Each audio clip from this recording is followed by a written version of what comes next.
Good morning. As of today, we have exactly 35 days out of the 2020 census.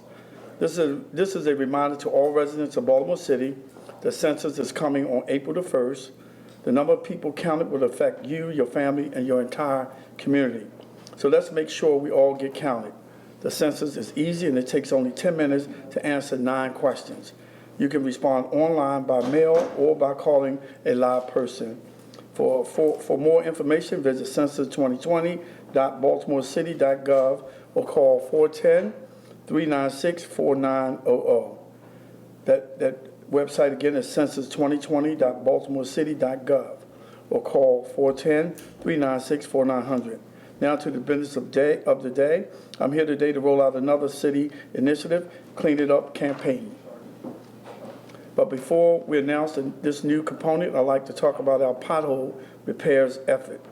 I'd like to thank Department of Transportation Director Steve Sharkey for joining me this morning and all the DOT crews that are working hard to improve the streets of Baltimore.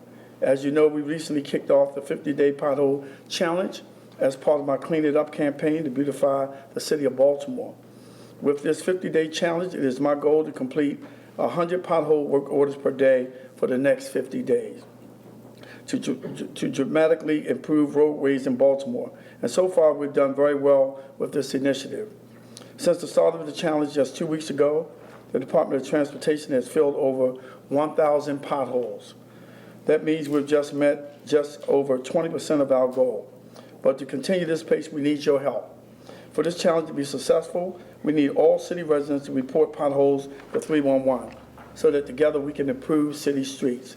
If you see a pothole, please call in to 311 or file an online service request for repair. Our roadway infrastructure is a quality of life issue for all of Baltimore residents and commuters alike. And we need the public to help us maintain city streets by letting us know where issues are occurring. One of my top priorities is clean up this city. And with my 50-day pothole challenge, I encourage all residents to take part in this effort for a cleaner and safer Baltimore. And now to talk more about this program, I'd like to introduce DOT Director Steve Sharkey. Thank you, sir. Good morning, everyone. As Mayor Young just stated, we aim to close out 5,000 pothole service requests in 50 days to improve the streets of Baltimore. Our crews have been working hard on this initiative and have completed over 1,374 pothole requests in just 2 weeks. That number's hot off the presses.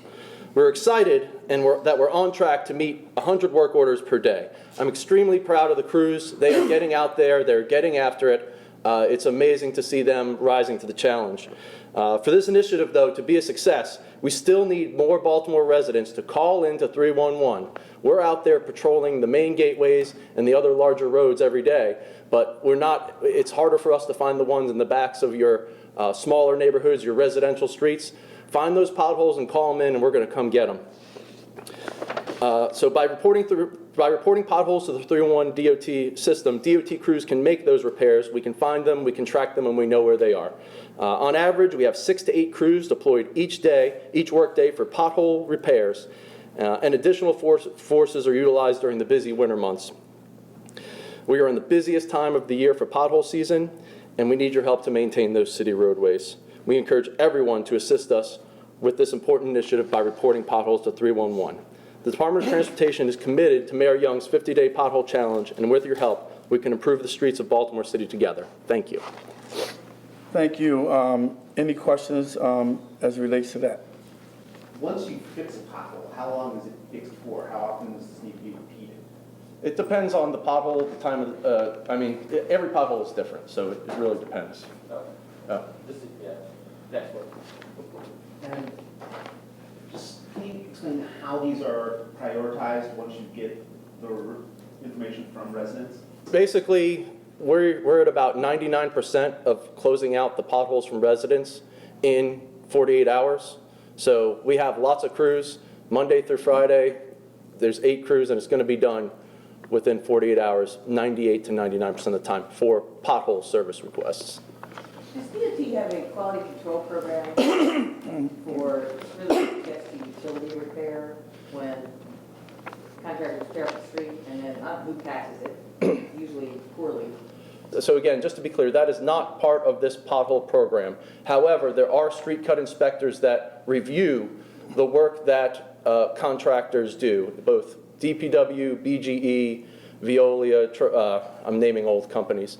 But yes, those companies. I want to increase the amount of enforcement. We are short inspectors, so anybody with public works inspections expertise that wants to come work for the city, send an email to DOT and we'd be happy to, try to get you into the system. Do they tell the contractor it's not acceptable to Yes. Yes. Absolutely. Yes, and we do issue some level of fines, but we certainly could use more people out on the street to enforce any particular rules, especially some of the nitty-gritty rules about the grading. It's actually it's a slightly more technically onerous than you expect, but it's definitely important to make sure that they put down the right type of materials in the right manner. Do you know if there's a long-term plan to repair streets overall? Because sometimes filling a pothole is almost like putting a Band-Aid on a problem, because sometimes driving on a street littered with potholes that have been filled is almost like driving on the moon itself. Yeah, so this includes our resurfacing program, which we did well over 100 miles this year. We're planning on doing a kickoff event in a month or two to kick off this season and then talk about last season. But the capital needs are great, and they probably don't meet the numbers of what needs to be done to really fix the streets over time. But I am really impressed because we have an in-house crew that did over 50 miles themselves this year. We had through contractors, we did over 88 lane miles this year. So I'm pretty impressed with the crews, how much work they got done. And in the future, we hope to try to expand that, if possible. And on the pothole side, are these just city crews filling these, or are these contractors as well? City crews. Thank you. Now for today's announcement, we know we have a lot of excitement about my Clean It Up campaign. Residents are energized and demonstrating that by partnering with us to create a cleaner Baltimore for all to enjoy. I'm pleased to announce the latest part of my Clean It Up campaign, the Small Haulers Expansion Pilot. For the first time during this 90-day pilot program, small haulers will be able to register for free permits and dispose of waste at Northwest Transfer Station and Quarantine Road Landfill free of charge. The Small Haulers program has already been successful. If we just look at last summer, 2019, we had over 4,000 visits per month from small haulers and collected over 5,000 tons of waste per month. And now we want to make this program bigger and better by encouraging even more people to drop off their waste for free to help clean up our city. Our ultimate aim is to reduce illegal dumping by encouraging residents to participate in this program. The 90-day period starts on March the 9th and ends on June the 7th. I will then be asking city staff to analyze the effectiveness of this program and to provide recommendations on next steps. In the meantime, you can follow all the work we're doing as part of my Clean It Up campaign, including the Small Haulers pilot program, in real time on our CleanStat dashboard. In the last few weeks, we've talked about the other parts of this campaign. Our goal to eliminate the backlog of overdue 311 cleaning service requests. We have reduced the backlog from over 17,000 overdue in September to just over 1,700 now. We published a public list of the 10 most cited sanitation violators, and we're taking steps to engage these entities. We've created a pothole challenge where we will complete 5,000 pothole work orders in 50 days, and we've just talked about that. Over 1,000 filled so far. And last week, we launched the Clean and Safe Initiative, where we are developing targeted safety and cleaning initiative, working with community leaders in 4 neighborhoods. I'm very excited for this latest piece of the Clean It Up campaign because this is all about new and innovative ways to get residents to help make Baltimore cleaner and safer. Now I will turn it over to Chief John Chalmers, who heads the Bureau of Solid Waste at the Department of Public Works, to tell us more about how this pilot program will work. Thank you, Mayor Young. We're excited about this pilot program, which will build on the existing successful Small Haulers program. First, I want to briefly talk about what a small hauler program is. A small hauler is someone who has registered with the city to dispose of waste using a vehicle, like a pickup truck, at a reduced fee. We expanded this program back in April of 2017 to allow small haulers to use the Northwest Transfer Station in addition to the landfill. Since then, we've had over 2,000 individual registered small haulers to this program. Due to the accessibility, we see an increase in participation each year in this program.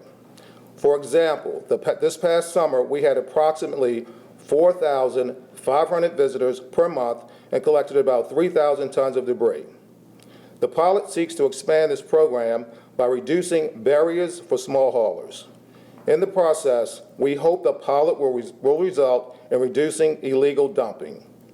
As the mayor has announced, for 90 days beginning March the 9th and going through June the 7th, you will be able to register for permit for free and drop off your waste for free. This is the first time we've ever tried this approach. We see this pilot as a bold, innovative part of the mayor's Clean It Up campaign. First of all, you'll need to obtain a free small hauler permit with the health department at 1001 Fayette Street. If you already have a valid small hauler permit, you can continue to use it. This 90-day is a great opportunity to obtain your free permit. Registration is needed to participate in this pilot program. And I want to repeat that. Registration is needed to participate in this pilot program.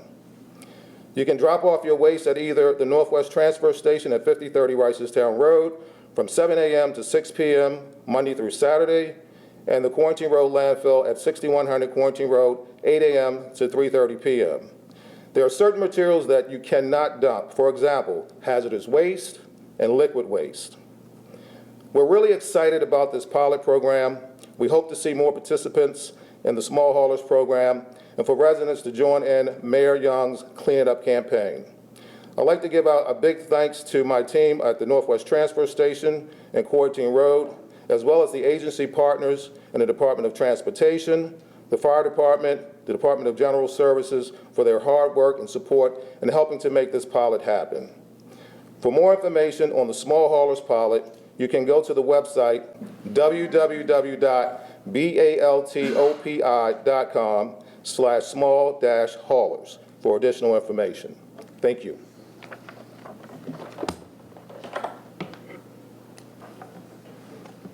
Okay, any questions about that? Oh, I'm sorry. Vice President Mills. I didn't Good see- morning, Mr. Mayor.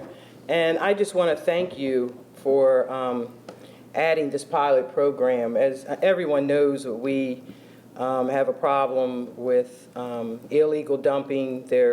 We continue to share the process that people should follow, and this is just another bold, innovative step in just really trying to help curb this problem. And I thank you enough for what you're doing. And the Northwest Transfer Station just happens to be in the 6th District in the Park Heights area. And, sometimes we have a problem in that area where people won't, they'll get turned away and then they'll start throwing the trash and the furniture and stuff in different areas of Park Heights. And as we're going through revitalization of that community, this is just going to be exciting, and looking forward to working with you and helping to clean up this city. Thank you. Any questions about the program? When you register for a free permit, how long does that cover you? How long is it? 90 days. 90 days. And is there an amount of fees associated? How much does it save someone? What would they pay otherwise if they weren't registering for it? Well, it's not, in my opinion, it's not about saving fees. It's about making sure that we reduce illegal dumping. I mean, if John wants to talk about that, he can. But I'm worried about people illegally dumping and give them another avenue to dump for free. So there's a range of fees for the permits. They range from $8 to $20, and a permit can last you from a day. You can get a day permit, or you can get a year permit. I think the year permit is about $20. Did you say, is it just city residents? Like if I want to do a cleanup and I live in the county, can I get one, or is it just city residents City residents. only? That's it, city residents. And we catch county residents illegally dumping, they will be prosecuted. So if you come in with your trash and we catch you, No, I meant if I wanted to do a cleanup in the city, if you can. Oh, if you wanted to do a cleanup in the city, I can't speak to that. That's what I mean. Because a lot of people were trying to use that, bringing trash in from the county, you know, and say, hey, I cleaned up in the city. So if anyone is interested in cleaning up in the city, we have a 311 service request. Call 311 and create that service request. We'll work with you. We'll identify areas in the city that you can clean up. Yes, it has to be city specific, yes. Okay. Thank you. Now we'll have the commissioner to come and give his public safety update, and then we'll take some general questions. Mr. Commissioner. Good morning, Mr. Mayor, Councilwoman. This weekend, we had 5 notable incidents of violent crime that happened in the city. There were 2 homicides, 3 non-fatal shootings, and then there was 1 other homicide that occurred on yesterday, but inside of a residence. And we'd ask anyone with any information about any of these incidents to call Crime Stoppers at 1-866-7-LOCK-UP or call our homicide detectives.